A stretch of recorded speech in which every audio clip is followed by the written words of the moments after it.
If you're looking to measure objects, distances, or dimensions with your iPhone, then the built-in Measure app makes it super simple. Next, I'll guide you on how to quickly and accurately measure anything using your iPhone. Open the Measure app on your iPhone. Next, move your iPhone around to help the app calibrate and understand your surroundings for precise measurements.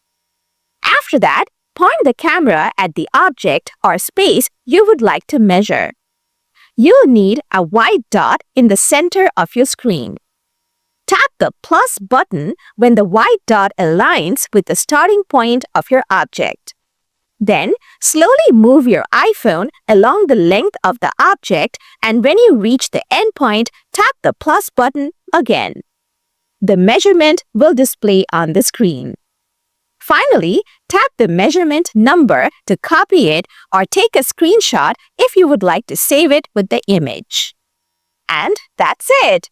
Now, after following these steps, you can measure almost anything on the spot with your iPhone.